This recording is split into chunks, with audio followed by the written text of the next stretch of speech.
Hello, hello, hello. Hi. Video working. Hi. We'll go live.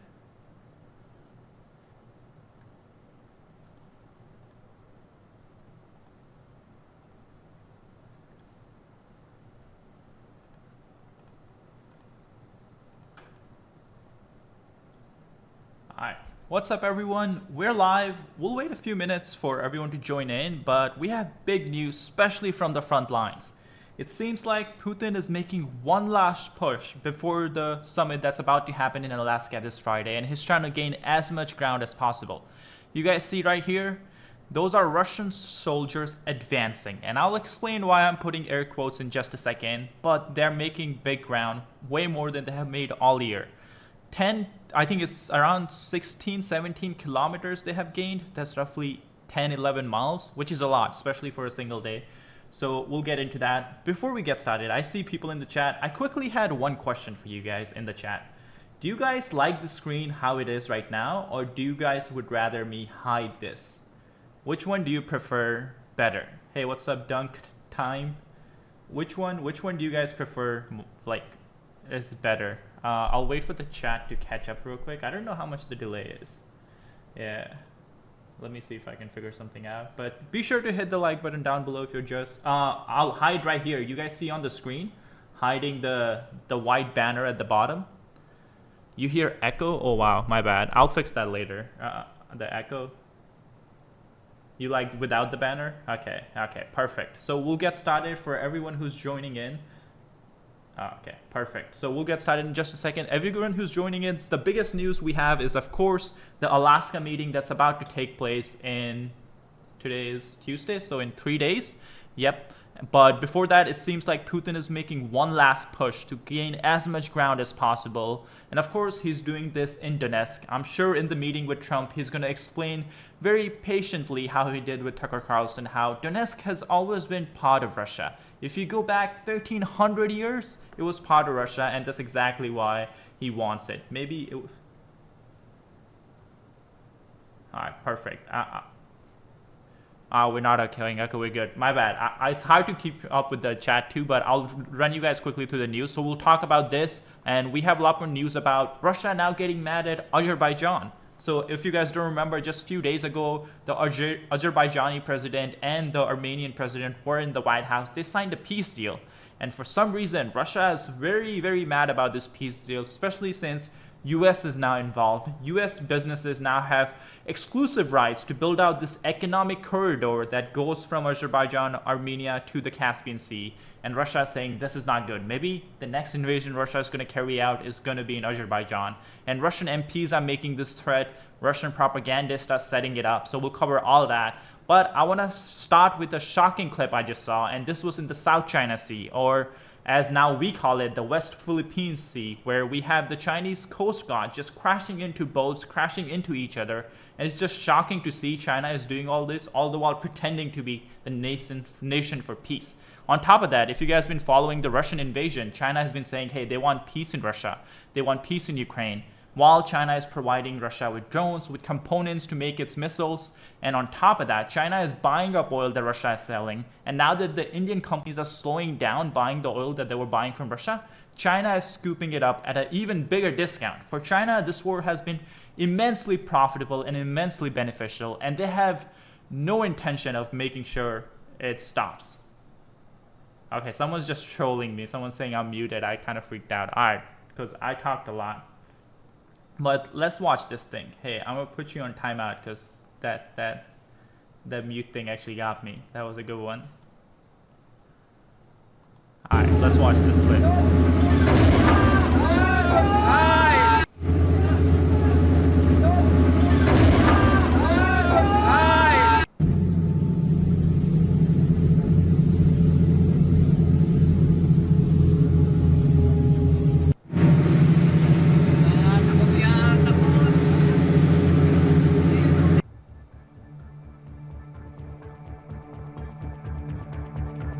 So by the way, they always do this thing. You know, they don't want to attack the ships, which I would say ramming into a ship on purpose is an attack, but China doesn't want to cause international incidents, I'm guessing.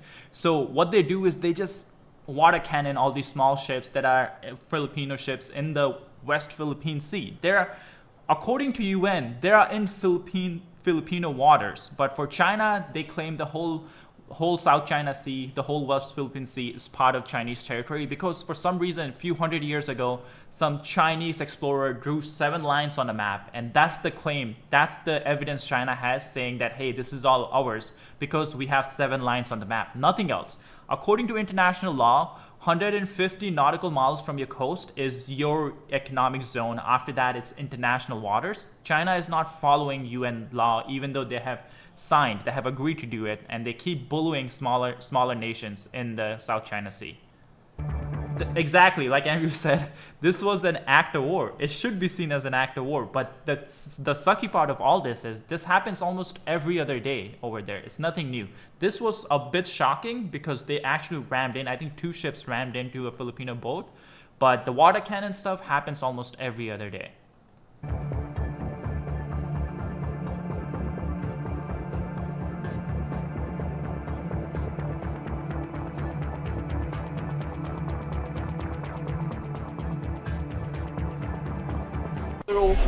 This is Philippine Coast Guard vessel BRT Teresa Magbanwa, MRRV 9701.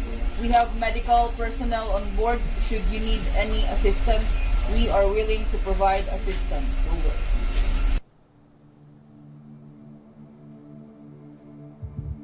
That's insane. I'm surprised that ship is still sailing safely.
I'm guessing they didn't talk to each other, that's why it happened. Because those are both Chinese ships, they were trying to just bully the Filipino ship, and they just crashed into each other.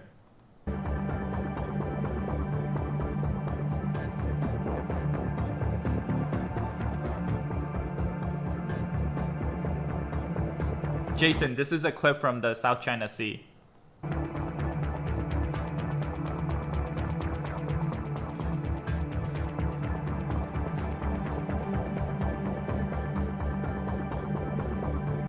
The whole front is gone. I think it's called the hull. I'm not 100%.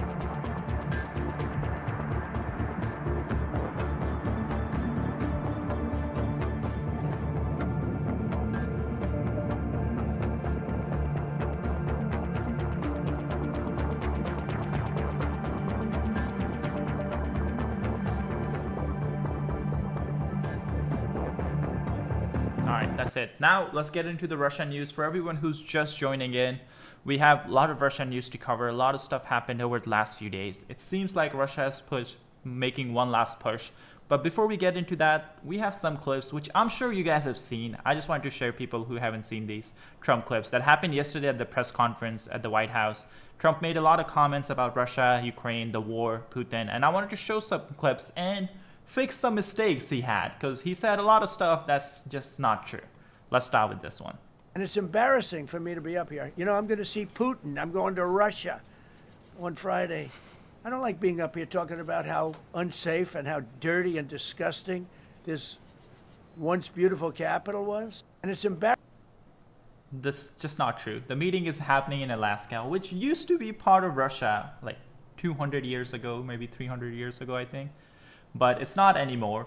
It's less than 200 years, actually. What am I saying? It's not anymore. And another interesting part, because Russians still like to brag about how Alaska used to be part of Russia. They still have a lot of Russian heritage. When the Russian Tsar sold Alaska, you guys know the contract, the sale contract was not actually in Russian. It was in English for the United States, of course. But the Russian side had the contract in French because the Tsar didn't consider Russia to be like aristocratic language. It considered Russian to be a peasant language. So he had the Russian contract in French. Very interesting for all the Russians who like to brag about Alaska a lot. But the meeting is happening in Alaska on Friday, August the 15th. So we'll be live, we'll be following, but here's just correcting Trump. It was a mistake, because initially a lot of people thought, because Trump made this comment twice, where he's like, I'm going to Russia to meet with Putin, and everyone was like, maybe the meeting place changed, which would be shocking. Like, US president should not be going to a country that's currently invading another sovereign country, right? Especially a US ally. So everyone was shocked, but we later learned it was just a mistake. He meant to say he's going to Alaska. I don't know why he said Russia. Very, very stupid mistake, which is insane that a US president made that mistake. Americans have nothing in common with the government who oppresses its people, silences dissent, wages war of conquest, and fears the very freedom that defines America. Clearly, Putin has nothing in common with the United States, or Alaska has nothing in common with Russia. But let's move on to more comments Trump made at this press conference. So I'm going in to speak to Vladimir Putin. And I'm going to be telling him, you got to end this war. You got to end it. And he wasn't going to mess with me. This war would have never happened. You know, we had a discussion about it one time, and we never had that discussion again. Would have never happened. So I'm going. Someone asked, what is your take on US placing 50% tariff on Russia? I think that was a good idea. I think we should have followed through with all the threats we made. We should have placed more tariff on China, Turkey, and Brazil, everyone who's buying Russian oil. Because that way, when we go into this negotiation, we have some leverage. I think right now we're going into this negotiation, and Ukraine doesn't really have any power compared to what they had just few months ago. It's like we made a threat, we did not follow through on the threat. So this doesn't really seem like a negotiation where we are coming from a position of power.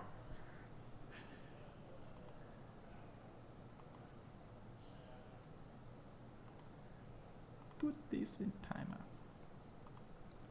All right, next clip, he talks about how the first few hours of the invasion went when Putin launched his 3-day special military operation.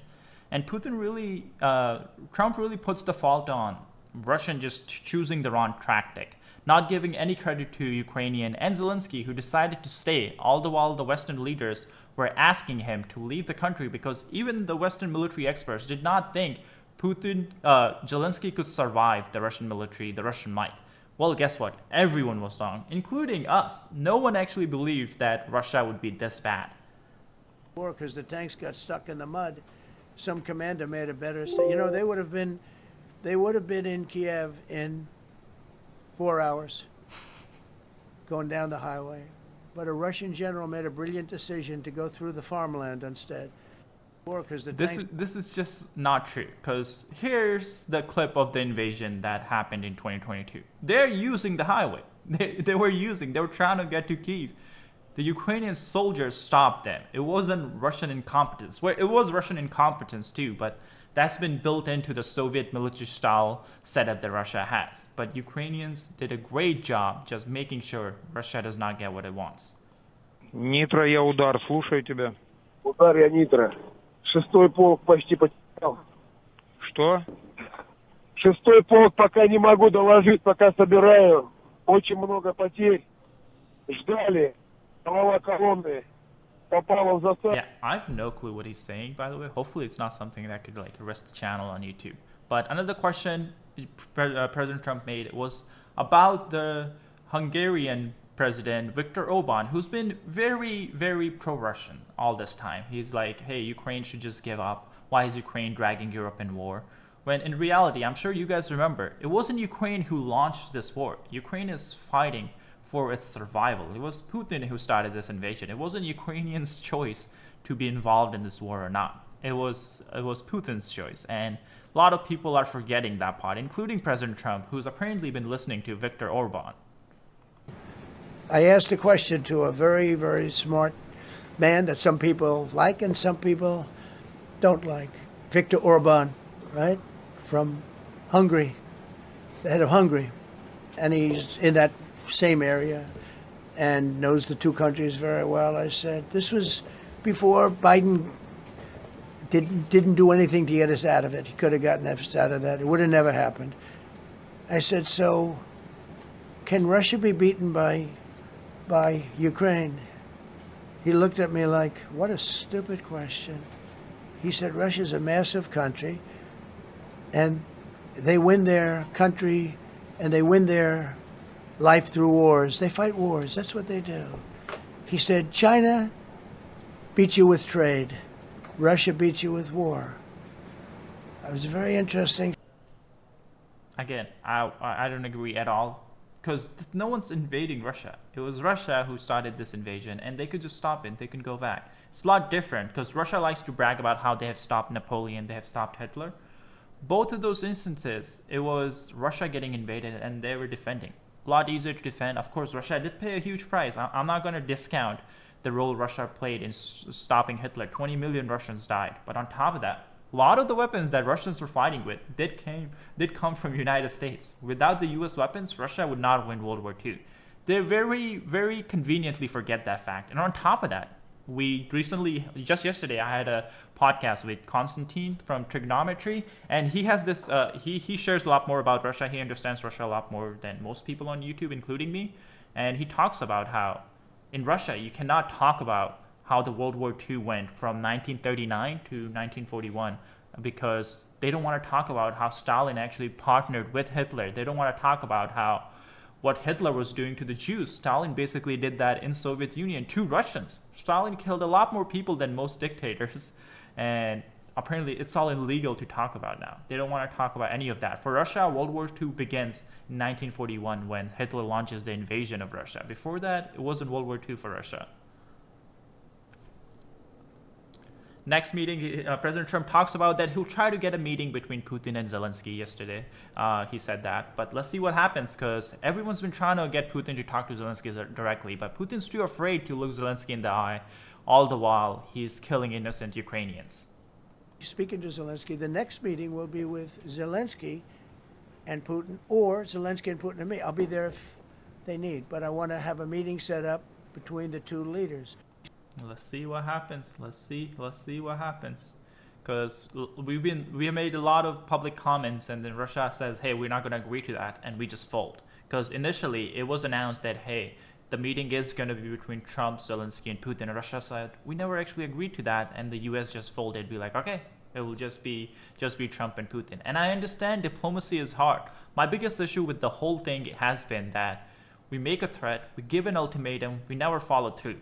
That just means that, like, we're going into this negotiation with nothing that shows power. Even though we are a powerful nation, we're not using the power to put pressure on Russia. They need, but I want to have a meeting set up between the two leaders. I was a little bothered by the fact that Zelensky was saying, well, I have to get constitutional approval. I mean, he's got approval to go into war and kill everybody, but he needs approval to... Again, Zelensky did not start this war. It was Putin who started it, and it's crazy. The president, people who are briefing the president should have done a better job, and maybe Trump shouldn't be making these statements publicly, because I think the whole world knows it wasn't Zelensky who started this war. Do a land swap, because there'll be some land swapping going on. I know that through Russia and through conversations with everybody. to the good, for the good of Ukraine.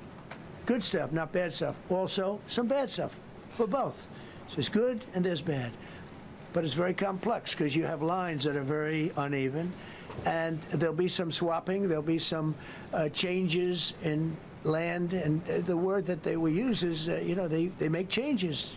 We're going to change the lines, the battle lines they need. But we're going to change the battle lines. Now here we have General Keane. He's been very, very good at analyzing this whole war ever since it started. I've learned a lot from him. And yesterday he made interesting comments about what Putin really wants. And we know what he really wants. Initially, we saw Putin wanted the four regions, including Crimea, the fifth one. He wanted all of this. That's what he put for his negotiations. First day, Steve Witkoff announced, hey, Putin has decided to make a compromise. He only wants Donetsk and Donetsk and Luhansk. He doesn't want the other two regions. In fact, he'll give it back to Ukraine if Ukraine gives the two regions in its entirety to Russia. That turned out that was not true. There was a misunderstanding. I don't know if there was a misunderstanding. I think it was more so Putin said one thing when he was talking to Witkoff privately and then he denied it. But now it seems Putin wants Ukraine to give up all the four regions and then he'll stop invading. Basically what Putin is saying, hey, if you surrender, we'll have peace.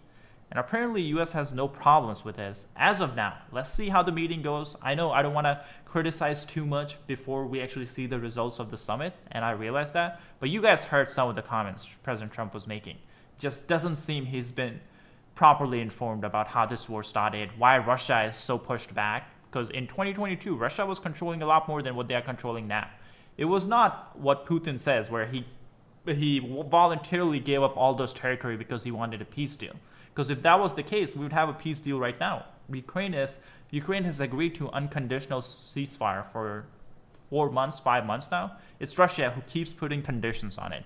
But let's listen to Jack Keane. He breaks down exactly how this whole negotiations could go.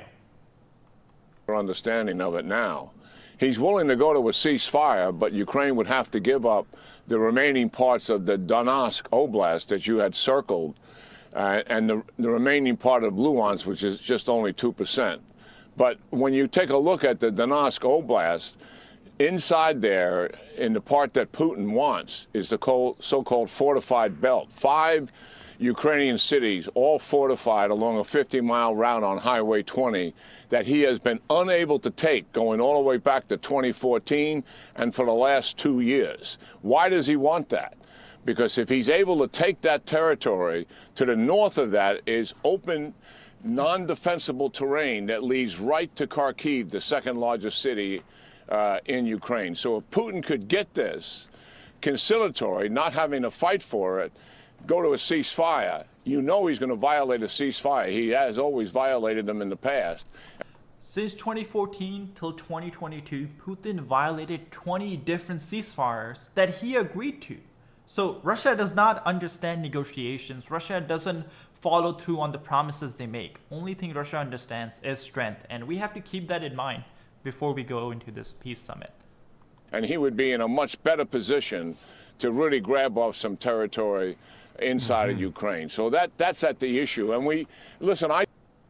Yeah, 100%. It's Europe and other countries too. I realize that, Charles. But we didn't invite Europe to the negotiating table. Now, the interesting news that we'll cover in just a second, after Steve Witkoff got the news about what Putin wants for a ceasefire, Vice President J.D. Vance, and I'm not sure who else, but I know a lot more people were in the call. We had a summit in UK where the UK foreign minister was there and a delegation from Ukraine was there, and Europe has presented a counter proposal that US is going to offer to Russia when we meet with Putin on Friday. Let's see how it goes. We don't exactly know what this counter proposal is. We'll find out. But one thing US is adamant about is this Friday's summit, US should not be discussing any territorial exchange at all. The focus should be on just making sure there's a ceasefire, and then both sides will negotiate directly. Putin and Zelensky will negotiate directly as to what's going to get exchanged, what's going to get swapped. That's what Europe is pushing, where let's just get a ceasefire and then both sides can negotiate when they're not shooting at each other. Now, just from a military point of view, this is something I learned from Chuck Farr and, of course, General Ben Hodges, who comes on the channel a lot. The reason Russia does not want ceasefire is the way Russia looks at it is if there's no fighting going on, it gives Ukraine more time to build out the defensive lines. That means it becomes harder for Russia to push ahead, and the ceasefire kind of benefits Ukraine. So Russia wants to negotiate while the fighting is going on. Ukraine wants to negotiate while the fighting has stopped. So that's just the military point of view from the both sides. But let's continue with more clips from Jack Keane. Listen, I discovered last week, I didn't know it, but in the Ukrainian constitution, President Zelensky cannot give up land. No, I 100% agree, Jeff. This a lot of pro-Ukrainian people say that hey, U.S. should not have a say in what territory Ukraine keeps and what territory Ukraine gives up, or U.S. should not have a say in this war, which I disagree with because I get it's Russia-Ukraine fighting, but if Ukraine is fighting with U.S. weapons, the reality is that U.S. is going to have a say.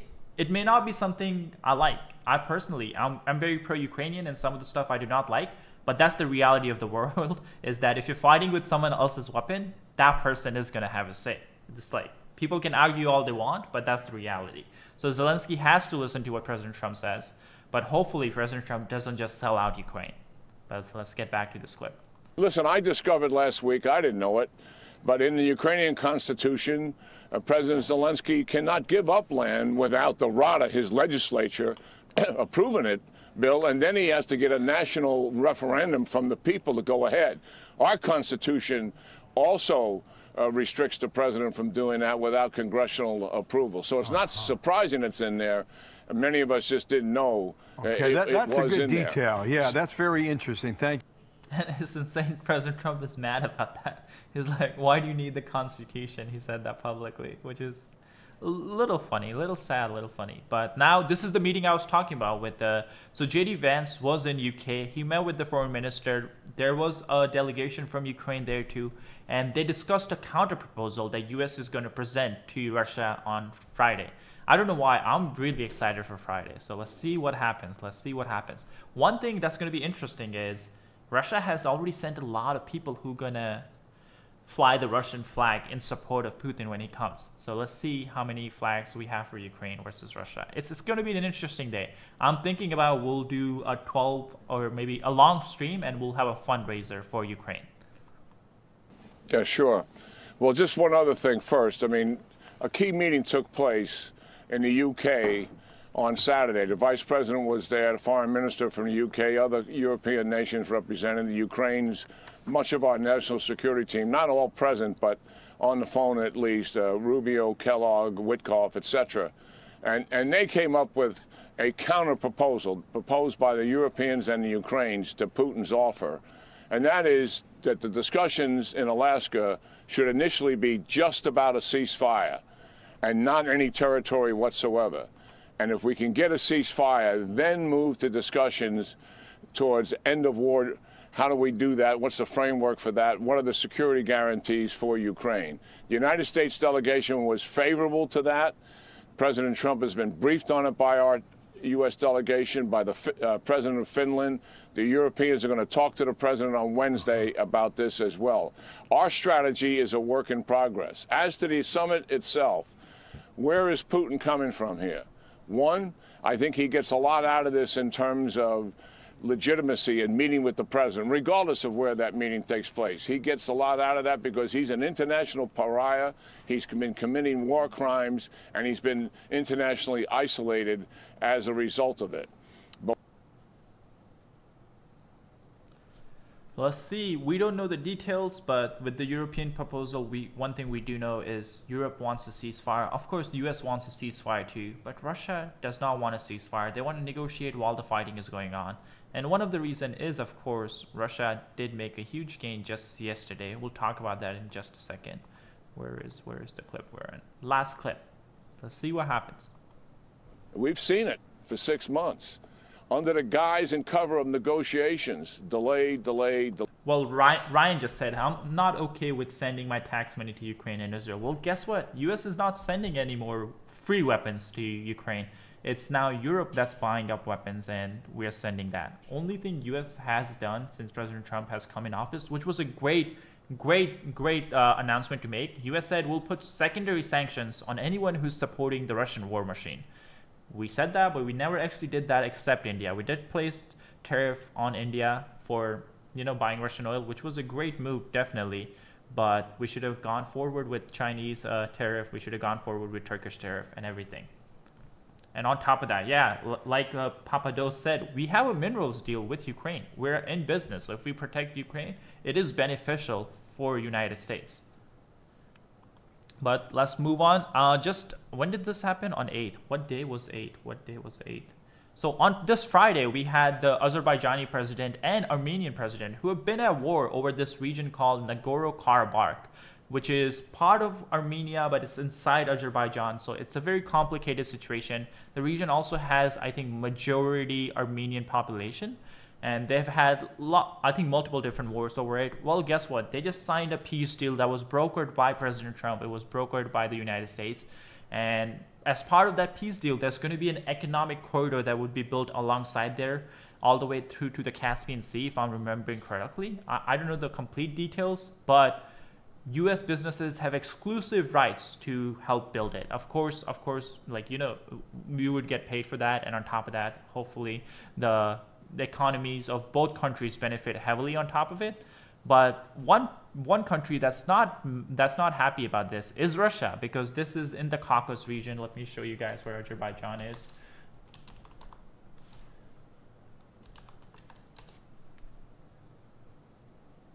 No, Azer.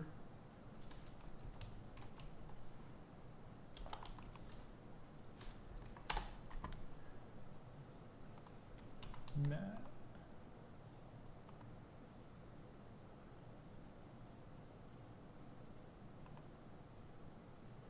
So right here, or all right, you guys see this? Okay, so right here is Azerbaijan. Russia is right above here. So this is, according to Russians, this is the Russian sphere of influence, and US should not be involved. But guess what? Russia has been trying to bring peace to this region for last 30 years, since like 1990s, and they never succeeded. They never succeeded. So US got involved, and it was solved very quickly. Hopefully the peace is long term. Again, that's something only future will tell.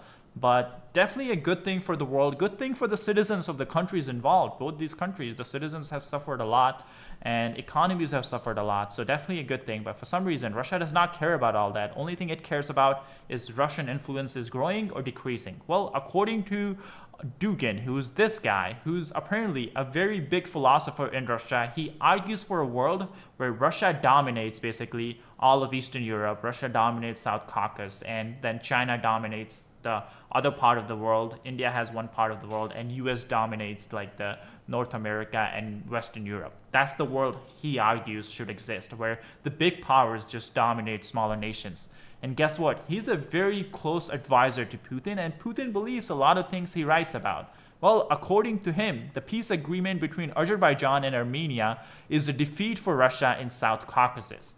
The signing of this agreement in Washington is an indication of our insignificance, of the fact that we control nothing, not even in the post-Soviet space. Who in that case will take us seriously at a higher level? This pain, this insult must be perceived as a slap in the face to each of us, to every Russian. You guys see these words, right? This guy has the ear of Putin. Putin, in fact, many people argue Putin launched this invasion because of the arguments Dugin made in his books and in his philosophy, where Ukraine should always be part of Russia, Poland should always be part of Russia, and Dugin argues that these countries should never become better than Russia. Well, guess what? Ever since Poland has joined the European Union, its economy has exploded, and that's something that makes Russia very, very unhappy, because Poland is slowly doing better and better, all the while the Russian economy, the Russian people suffer. According to him, the peace deal in Azerbaijan was a Russian humiliation. We lost. We made a mistake by entrusting work with Armenia and Azerbaijan to absolutely wrong people. There is no other way to explain all this, but if we do not see this as a failure, and if we do not feel this pain, we'll cease to be human beings, and we cease to be a sovereign state civilization. Insane. That's crazy. But now we have Russian MPs and all these basically turning against Azerbaijan, and quote unquote, they're threatening war over a peace deal that Azerbaijan signed with Armenia. they're threatening war just because now American businesses get to build in Azerbaijan and in this economic corridor, which is insane. Вообще нет большого ума портить отношения с таким большим соседом, как Россия. И если на прилавках в России не будет товаров из Азербайджана, я думаю, у нас от этого ничего не изменится. Вот для них сильно изменится. Сильно изменится. А если еще пощипать местных ребят, которые здесь непонятно каким бизнесом занимаются, тогда очень сильно изменится. Насколько сильно, не поймут. Но можно и по-другому. The term special. This is an MP, right? This is not some random guy. This is not some YouTuber like me in Russia who's just making comments. This is someone who's part of the Russian government, and he's saying the term special military operation is flexible. We can use it on Azerbaijan too. Военная операция — понятие растяжимое. Растяжимое по всей границе Российской Федерации. Как-то так. It's insane. And same thing on Russian propaganda TV. They get their talking points straight from Kremlin, and they are not very happy about Azerbaijan just being friendly with the United States. And they say NATO bases could come to Caspian Sea, which is kind of like ironic because more you threaten a neighboring country, the more they will seek other alliances to like make sure they're peaceful. In fact, all the bordering countries to Russia see what Russia has done to Ukraine, and they learned one lesson, that if they're not part of NATO, they could be next. So the more they do this kind of stuff, instead of like making sure these countries don't go to NATO, they actually get pushed into NATO because of the Russian rhetoric. And for Russia, they don't realize this stupid mistake. При этом еще надо понимать, что то, что происходит у нас на Южном Кавказе, это очень большая проблема. И Каспий скоро может оказаться в положении, когда там и базы НАТО могут появиться. И это настолько опасно, что надо, если рассматривать с позиции геополитических, может привести к таким последствиям, что это может оказаться не последнее СВО нашего поколения. Поэтому здесь надо включать все возможности. Это может оказаться не последнее. This will lead to not the last military operation. Same language that everyone's using. This is why we say like the Russian TV gets their talking point from the Kremlin, because it's like too many coincidences where someone's saying that in the government, now the media is telling that to the citizens, and they're just trying to like rile up people behind this. Azerbaijan is a threat. Why is Azerbaijan a threat? They are working with the Americans. They're doing business. That's the problem. СВО нашего поколения. Поэтому здесь надо включать все возможные методы дипломатии для того, чтобы довести до всех участников, что интересы России надо уважать. При этом еще надо понимать. All right, now we have this Anne Applebaum who explains like what kind of world Putin envisions. Putin does not just want Ukrainian resources. He does not just want Ukrainian East. That's not the only thing he wants. He wants to make sure Ukraine doesn't exist as a sovereign nation. He wants to be able to have influence over their domestic policy, their foreign policy, their military, whatever he can get. And that's the world he envisions, where Russia dominates everyone who's on the Russian border. You know, he's creating new areas in which he has power. I mean, the power of the influence campaigns that the Russians run, in which they really, they began the idea of a kind of using the internet for global influence to destroy and undermine and divide their neighbors. I think he imagines that he'll have a big role, especially if he can conquer Ukraine and take Ukraine's resources. He sometimes speaks, I mean, it's a little bit vague, but he talks about the multipolar world that he wants to live in. Multipolar is either a word that means nothing really. I mean, clearly a multipolar world where there are many powers, obviously that's what we have. But I think he means something different. He means a world in which might makes right, and in which strong countries can invade weaker ones and big countries can dominate smaller ones. And that this is the world he would like to inhabit, not one where these rules and UN and US and other things stand in his way. So these I think are his goals. I mean, personal, political, but also global. Now, we have some reactions from just other leaders around the world. We have the German Chancellor who talks about this upcoming summit. He was not happy Europeans weren't invited, but You know, personally, a lot of people complain about, oh, we can't talk about Ukraine without Ukraine. I'm not in that camp. I'm, of course, you guys, hopefully you guys see, we're very pro-Ukrainian over here. But again, we talk about Russia without Russia. I think the issue should be like, we shouldn't just sell out Ukraine when we talk with Putin. It's perfectly fine if Putin does not want to have first meeting with Zelensky there. At the end of the day, if we want a diplomatic solution, we do have to talk to Putin, so we can talk to him. But hopefully it does not go the way what it looks like. Hopefully it goes a lot better for Ukraine than based on the comments President Trump made yesterday. But here we have NATO Secretary General Mark Rutte, who's been actually a very good politician in my opinion. He's been doing a lot of hard work in making sure President Trump sees how dangerous Putin is, how many times Putin has gone back on his word, how many times Putin has broken ceasefires that he has agreed to. Hopefully he can convince President Trump one more time, because I think today, I don't exactly know when, maybe the meeting is going on right now, European leaders are meeting with President Trump today, and I'm sure the NATO Secretary General is going to be there. And the goal of this meeting is basically to make sure Trump understands all the issues Europe has with Russia. Trump understands the history behind the conflict and everything. So he's going into this meeting well informed. But again, it's going to be a worrisome meeting, because at the end of the day, Putin is a very, very experienced KGB agent. Let's see what happens there. When you are talking about legal recognition versus de facto, are you saying that basically the world is preparing to allow Russia to hold on to Crimea, the Donbass, the eastern part of Ukraine, but then just not legally recognize it? No, what I'm saying is that in the end, the issue of the fact that the Russians are controlling at this moment factually a part of Ukraine has to be on the table, that any discussion going forward from there will be with Ukrainians deciding on what they okay, because that want sounds to do like, in terms of... because that sounds like you're saying they don't have to withdraw their troops.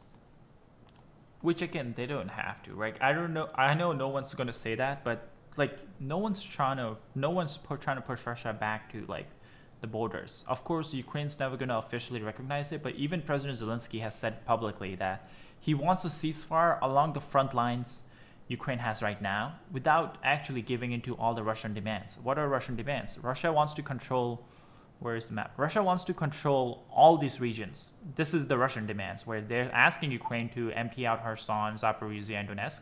Ukraine is saying, let's just have a ceasefire along the front lines right here. And Ukraine's happy with that. And what President Zelensky has publicly said, of course, he cannot just say, hey, you can keep the land. He said, we'll try to figure out a diplomatic solution to all this Ukrainian land that Russia controls. Right now, Ukraine is happy with the ceasefire along the front lines. It's really Russia who's asking for way more. Like even Vice President J.D. Vance, who's not a fan of Ukraine, to put it nicely, he has said that it's laughable that Russia is asking for territory they haven't won, or they're not controlling. So hopefully President Trump realizes that when he goes into the meeting this weekend.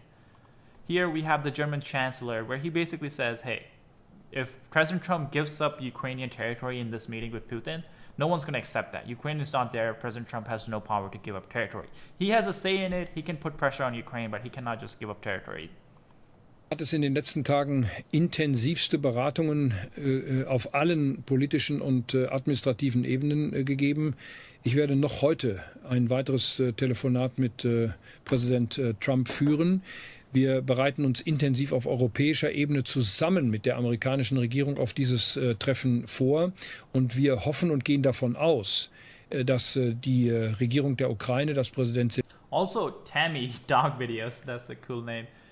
Russia has destroyed the occupied territories. It is sad. There are people living in there, especially in Donetsk. They don't have water for months.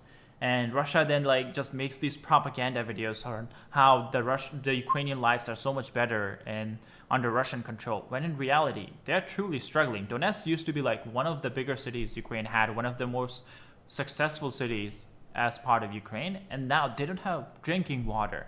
They are rationing water to like 10 liters, which is, I think, 3 gallons a day for everything, for drinking, cooking, bathing, cleaning yourself, 3 gallons of water a day, which is crazy. Russia wants to be a first world country. Zelensky an diesem Treffen beteiligt wird. Wir können jedenfalls nicht akzeptieren, dass über die Köpfe der Europäer, über die Köpfe der Ukrainer hinweg über Territorialfragen zwischen Russland und I thought this was in English. My bad. And now we have Senator Graham, who's this crazy Senator Graham is actually sanctioned in Russia, and Putin personally does not like him because of the comments he has made. True comments. Senator Graham has publicly pointed out how Putin has the habit of killing political opposition. Russia is not a democracy, and for some reason, that's pissing Putin off. But this is the comment he makes about how this peace summit will go. Hear you saying what's happened under Biden's watch, but the attacks have only ramped up by Russia against Ukraine in recent weeks on President Trump's watch. But Senator, let me just read you something that you said back in 2023 as we talk about these potential land swaps that you're discussing.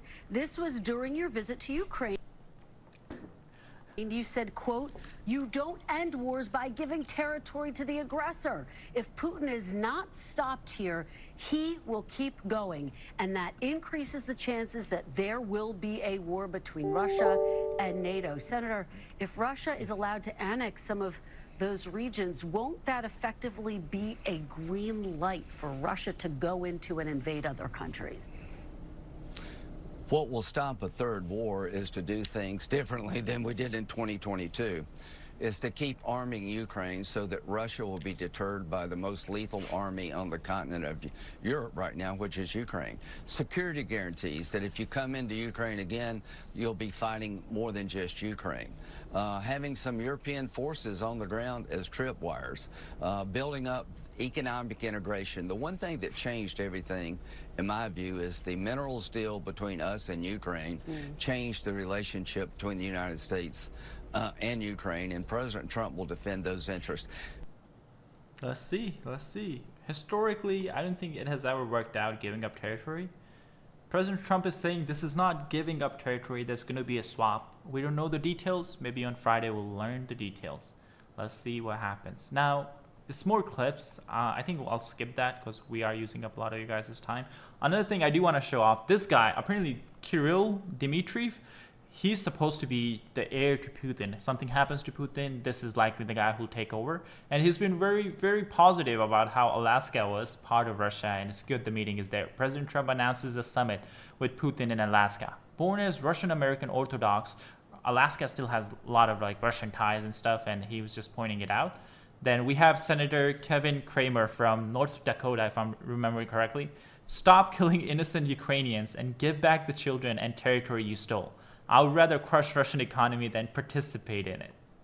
Which was funny. Personally, I liked it. I liked a senator publicly calling out Russian hypocrisy. They want to build their economy all the while they're destroying a sovereign nation. So it's ironic, I guess. But this is the biggest news. We'll end the stream after this. So Russia has been making a lot of ground. So a lot of this Russia captured over the last 3 days, which is insane. This is roughly 10 miles and 17 kilometers. So definitely big gains in just a few days. And the way they did it is on motorcycles, which is insane. Russia keeps sending in people in motorcycles, and it's still it's not completely solidified that this is going to be part of Russia. And a lot of people I follow for trusted news haven't reported it, but a lot of people are reporting on this from the Ukrainian side. So this doesn't seem like this is a Russian misinformation effort. It seems like, we don't know the exact number, but small number of Russians got behind the Ukrainian lines just walking or on motorcycles, and that's definitely something that's worrisome. Here we have more details on this. Russian breakthrough has been confirmed. Ukrainian new Donbas line bypassed in the most vulnerable point. Russian assault platoons are rushing behind Ukrainian lines. You guys can see right here. There's a big road here that supplies Ukrainian soldiers on the front line that has been now cut off. This road right here, Russians are there, so it's kind of problematic. They can now turn west and threaten this city, or continue north, go to Kramatorsk, and it will be in danger. How did they do it? This is the deep-seek map that we just saw. To explain, Russian forces used hundreds of motorcycles in the last few weeks to slowly gain position behind Ukrainian troops. They progress very fast behind the lines, establish positions, and wait for reinforcement. It is very fast and very efficient. Now, one good part we do have, and a lot of people who are a lot smarter than me when it comes to military information, military knowledge, Russia hasn't reinforced these positions. So there's still a chance that Ukrainian drones, Ukrainian reinforcements can come in and wipe out the Russian soldiers who have taken over this area before the reinforcement and heavy weaponry arrives, before Russia can solidify its gains. So the next few days are definitely going to be very important. And the reason Putin is doing this right now is because he wants to be able to go into the meeting with Trump and say, hey, we are gaining ground in Donetsk very fast. So you should put pressure on Ukraine to just give up the whole region. That's the whole goal. Now let's see what happens in the next few days, because as you guys know, the meeting is happening in 3 days. So let's see what happens. Now, usually whenever Russian soldiers come on the front lines with motorcycles, with scooters, this is what happens. I'm sure hopefully this is, but you guys get, I'm not going to say it because it's against YouTube guidelines, but you guys see the pictures. You guys see what happened to the Russian soldiers who were traveling on the motorcycles, right? Usually this is what happens, but the bad part is, Russia does not care. For Putin, it doesn't matter how many people he loses. Only thing that matters is if he's gaining ground. So for Russia, this is not a big deal. But for Ukraine, the big deal is Ukraine doesn't have enough soldiers to always keep these lines manned. Ukrainian lines are manned very thinly, and slowly any military will find gaps when you don't have enough people defending your defensive lines.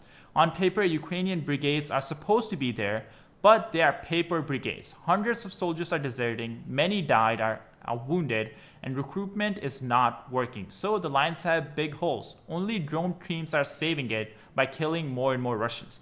Now, this is where I saw some report, and it was on CNN, and this was a month ago. And they were talking to a commander who's head of this Ukrainian drone team in Donetsk, a little bit north of where this game was made. So in Donetsk, somewhere here. And he talked about how the drone team is making sure that Russians don't advance. But the problem is Russians just keep on coming, but Ukrainians are not coming. The team is not getting reinforced with more recruits, more people to stop the Russian advance. And you can look at, like, if you look at this as a math equation, you have 10 people here who are able to stop 100 Russians, but 100 more come, 100 more come. At some point, these 10 people are going to give out. I'm sure you guys have seen that movie 300. It's admirable how a small group of people are able to stop a big army, but at some point the big army does win.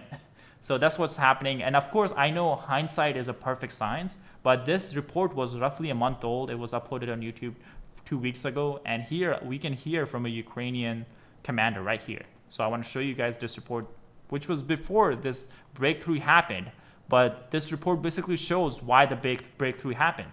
Ukrainians don't have enough people. Linked back to their controller through this tiny... Okay, let me slow it down. My bad. It is underground where they try to control... extend for tens of kilometers. It is underground where they try to control the skies. Ukrainian commander Vasil sees many Russians closing in and no new Ukrainians coming to help. This airstrike, a Ukrainian drone team targeted. Дуже сильно велика критична у нас нестача особового складу. Особового складу, в принципі, майже не підходить на війська. Дуже сильно велика. У нас дуже багато людей, ніхто не хоче воювати. On their screens, a lone Russian is hit by a drone's grenade, but survives and shoots at the next one, throwing his helmet as it flies in. He again survives, but another comes and misses him by inches. He takes off his armor and waves a shovel. Isolated, relentless, agonies for both sides. Ми вже устали. Всі устали від цієї війни. Так само я вірю, що і устали другій державі нам допомагати. Цю війну треба вже закінчувати. Це би було таке моє рішення саме найкраще. Moscow wants that too. Just its ending is yet uglier still. Aaron, President Trump shortened deadline. We'll go back to the tweet we were covering. Russian forces have cut the highway that supplies the Ukrainian supply lines on the front line, which is definitely worrisome. And I saw someone comment, can the drone team deal with these people? Now, we don't know exactly. It could be 20, 30 people, or it could be a few hundred. And yes, that's the Ukrainian plan, is to take out these people with drones before the reinforcement arrives. So next 24 to 48 hours, I'll be watching this closely. Let's see what happens. And I'll update you guys in tomorrow's stream. This is the 4th or 5th little breakthrough since the start of the positional warfare. Russian in whatever this region is, in Kursk. This is the biggest with roughly 20 kilometers in a week, which is around 12, 13 miles, I think.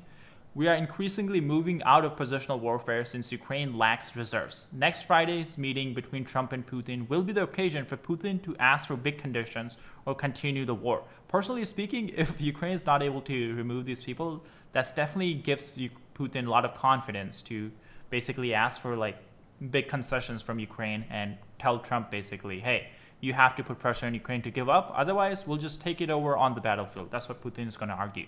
We're increasingly, we already covered that.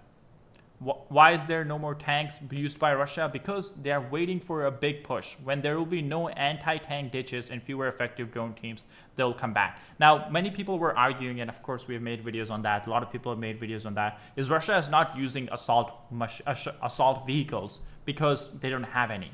And the other side of this argument, where some people like Jumpy have made, is that no, Russia is actually using scooters, Russia is using motorcycles, because Russians think that that's more effective. And well, it's kind of turning out that, let's see what happens in the future, but as of right now, it seems Russians were successfully using the motorcycles to break through the Ukrainian lines, because Russians realize the Ukrainians are having personnel issues. That means the lines are going to have holes, so it's easier to exploit the holes using let's see. Haji, I know Haji is saying that Ukraine set a trap. We'll find out over the next 48 hours. We'll know what happens, and this will definitely decide who has the upper hand in the negotiations on Friday. A Telegram channel in this city where the Russian soldiers are, Dobroplila, says sabotage groups may be operating inside the city. Former Ukrainian commander sending public message to Zelensky. Many speculate that this sudden update by Deep State is made to alert General Command for lying local commanders. All right, we good, I think. And then we have a little bit more news of Ukrainians carrying out strikes inside Russia, going after the Russian war machine, and basically the stuff that's supporting the soldiers on the front line. Here we have a Russian Telegram channel reporting there's a drone attack on a plant in Sevastopol. This is the leading enterprise for the production of sapphire. It is used in high-tech military appliances, among other things. Hopefully it's not too loud. Ебать, пацаны! Пацаны! Это пизда! Ебать! Вон нахуй! Ебашут пидорасы, блядь! Конченые гондоны! Вон если что, вот там вот все в огне. Now we have €5 from Mane Kalia. Do Russian-speaking Ukrainians support Russia or Ukraine? There are Russian-speaking soldiers in Ukrainian military. Well, based on the recent poll before Russia took over all the eastern regions, because that's where a lot of Russian-speaking Ukrainians were, they did support Ukraine, like 70% of the people. There were some people who supported Russia, but one of the Russian excuse for attacking was that Ukraine was persecuting these Russian-speaking Ukrainians, and that's why Russia wanted to liberate these people from the Ukrainian government, when in reality what Russia is doing is not liberation. They're destroying these people's home. Russia has flattened all the regions they control right now, and that's where the Russian-speaking population lived. So now these people hate Russians more than they hated them before. They were kind of indifferent before, you could say that, and now they actually hate him. Like, how would you guys feel if someone came in and just destroyed your house, destroyed your family, tore apart your family, killed people you know, killed family members? Definitely not a big fan. But the problem is also a lot of these people, they cannot speak out because it's uncertain, like, if Russia is ever going to give up these territories. So they're not gonna just speak out against Russia, and then they will have a lot more issues in their personal life. So a lot of people are just staying quiet, and we cannot really trust the polls anymore coming out of the eastern regions, because we see these videos of like people waiting in line just to get money or just to get water, but then Russia releases this poll saying, oh, people are a lot more happier now that the Russian government has arrived. And talking about propaganda, here we have, I don't know if you guys remember, when Russia launched this invasion, they had a lot of songs come out in support of the soldiers who were going to go out and invade Ukraine. Well, they now study these songs in school because Russia wants to make sure all the students are very, very pro-war, pro-Russia taking over Ukraine. And here we have a clip of a student breaking down how Russian teachers are basically forcing Russian students to admit that they are willing to die for the country. It doesn't matter if they have to go into Ukraine and kill Ukrainians.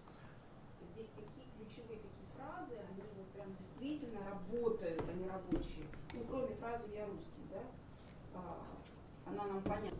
Всему миру назло. А почему всему миру назло? Но здесь я иду до конца.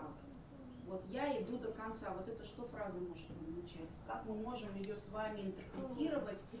Он идет до конца. Он идет до конца. Вот в этой простоте и заключается гениальность этой песни. Поэтому ее и пою. This is the song. I don't know if that's gonna get copyrighted, so we'll skip past it. Another Russian Telegram channel reports a drones near Sahar production plant in Russian region. Drone sightings are reported in other Russian cities as well, and this is something that's happening every night. Why isn't electronic warfare or electronic countermeasures working? Someone asked in this video. Well, the reason is simple. Russia is a huge country, and a lot of these drones are picking up inside Russia. And on top of that, Putin is a paranoid president, right? So what he has done is he has taken away a lot of air defenses from all around Russia and put them near Moscow, put them near where his houses are. That means there are a lot of holes, a lot of factories are vulnerable all around Russia, and Ukraine is taking full advantage of it.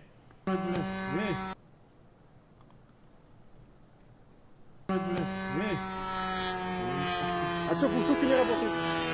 Ебать, подруга, блядь. Можно она не снимайте, снимайте. Сука. Ебать. Блядь. Держать, что ли? Ничего.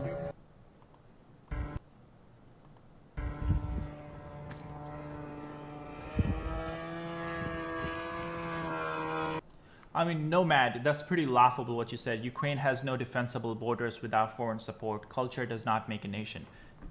I don't know if this is a pro-Ukrainian comment or not, but remember, Russia was able to beat Hitler because of foreign support. It wasn't like Russian people just came out and fought with their own guns and their own weapons and stuff. Insane amount of foreign support went into Russia so they could stop Hitler. So for Russia to say, hey, if a country cannot defend itself, it shouldn't exist, is pretty laughable, because if it wasn't for foreign support, Russia would not exist.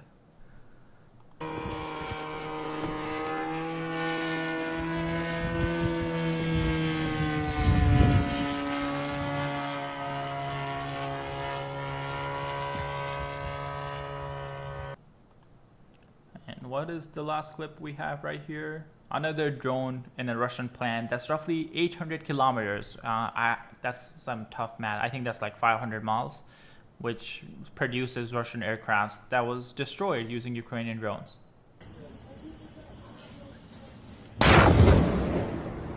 let me go back.